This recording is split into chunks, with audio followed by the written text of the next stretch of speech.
Monggo Aki, tausiahnya. Ya, bagaimana dengan keluarga? Ayah, ibu udah tahu kalau mau menjadi seorang muslim? Karena memang problem di keluarga juga, kita makanya mau hijrah kepada muslim, Bapak Ibu sekalian.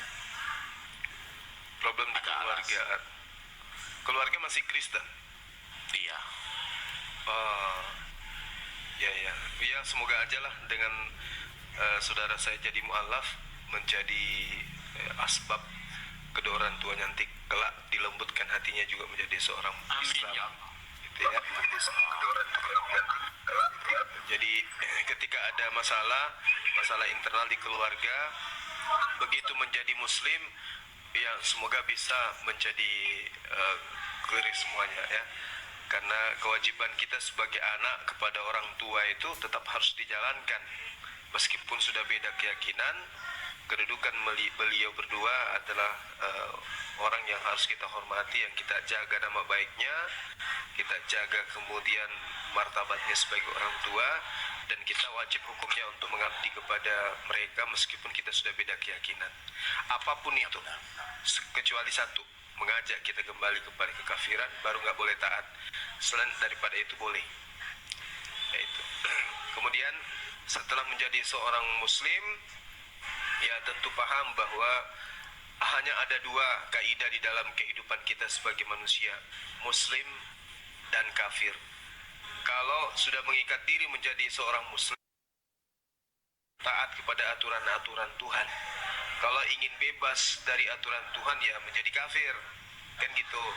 Makanya kafir itu tidak punya aturan, tidak ada perintah di dalam agama di luar Islam itu, nggak ada perintah yang kemudian mengikat mereka sebagai satu kaidah yang wajib hukumnya, terkecuali kepada Nabi Musa alaihissalam yang dulu menerima ketetapan hukum untuk kaumnya sendiri. Nah, sementara kita ini kan bukan kaumnya, kita bukan Bani Israel, jadi kita dibebaskan dari hukum Taurat itu untuk kita lakukan, karena perintah itu hanya datang kepada Bani Yakub aja. Nah, tetapi ada kemudian perintah yang datang setelahnya yang dikhususkan memang untuk kita. Apa itu? Islam. Semua manusia setelah baginda Rasulullah Muhammad SAW sejatinya sesuai dengan perintah yang harus mengikuti ajaran penutup dari ajaran para nabi. Karena Islam itu sudah ada dari sejak semula. Islam itu apa? Islam itu aturan, ketetapan, kehendak Tuhan. Jadi apakah kehendak Tuhan itu baru ada pada saat sekarang? Enggak. Kehendak Tuhan itu ada bersama dengan Tuhan. Berarti Islam itu bersama dengan Tuhan itu sendiri. Jadi ketetapan datang kepada Nabi Adam alaihissalam. Ketika Adam alaihissalam mengikuti ketetapan itu, maka beliau disebut muslim. Ketetapan datang kepada Nabi Abraham alaihissalam, Nabi Musa alaihissalam, Nabi Daud alaihissalam, Nabi Isa alaihissalam. Ketika ketetapan itu datang kepada mereka dan mereka taati ketetapan itu, maka mereka disebut muslim. Terakhir, ketetapan datang kepada baginda Rasulullah Muhammad SAW sebagai ketetapan penutup, ketetapan universal, yang mana ketetapan itu mengikat seluruh umat manusia.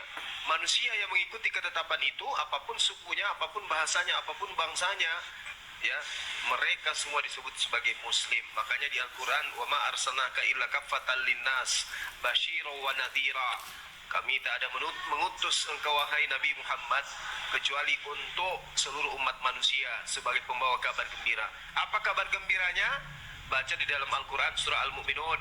Barang siapa yang memelihara sholat, memelihara puasa, menjalankan zakat, berhaji bagi yang mampu, menjaga lisannya dari perkataan-perkataan yang baik, ya, yang menjaga lisan dari perkataan yang baik dan tidak mengatakan sesuatu yang tidak bermanfaat, kemudian menjaga kelamin kecuali hanya kepada istri, ya, maka mereka, kabar gembiranya apa? Mereka lah orang-orang yang diberi warisan surga Firdaus, khalidina fiha, mereka kekal di dalamnya, hum fiha khalidun. Jadi orang Islam yang memelihara sholatnya, berpuasa pada bulan suci Ramadan, bayar zakat, mereka adalah orang-orang yang mewarisi surga Firdaus. Itu di dalam Al-Quran surah Al-Mu'minun. Jelas itu, jelas, tidak ada keraguan. Orang-orang yang mewarisi surga Firdaus adalah mereka yang sholat. Dan ya, sholat ini hanya ada di Islam.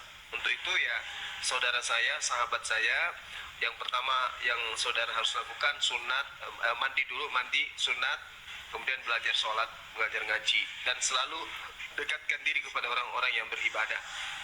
Seperti saudara Erik misalnya, saya yakin sekali Bang Erik ini adalah sahabat yang bisa dijadikan sebagai teman di dalam agama Islam.